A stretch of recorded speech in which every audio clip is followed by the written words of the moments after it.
नाही कारवाई केलीच जाईल। सुरेश धस म्हणतायत की धनंजय मुंडेंचा राजीनामा मुख्यमंत्र्यांनी का घ्यावा, अजित पवारांनी तो घेतला पाहिजे, त्यांनी ते मान्य केलं पाहिजे। सुरेश धसला काय वाटतंय त्याला मला काही त्याच्याशी घेणं देणं नाही। मी या सरकारमध्ये भाजपच्या बरोबर भाजपच्या वरिष्ठ नेत्यांशी मी चर्चा करत असतो। त्यांच्याशी चर्चा करून महायुतीचं सरकार व्यवस्थित पुढे काम करावं, त्याच्यामध्ये एकनाथराव शिंदेंची पण महत्वाची भूमिका आहे।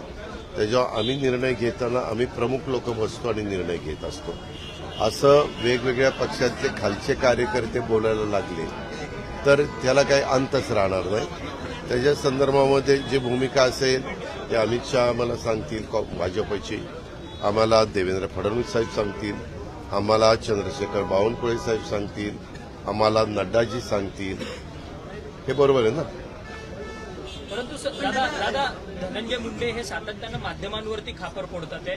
एकीकडे महायुती मीडिया ट्रायल सुरू आहे, परंतु महायुतीचेच नेते मंडळी जे आहेत ते धनंजय मुंडेवरती आणि वाल्मिकांवरती आरोप महामंडळ नेते मंडळी नाही, खालचे कार्यकर्ते नेते मंडळींशी मी संपर्कात आहे।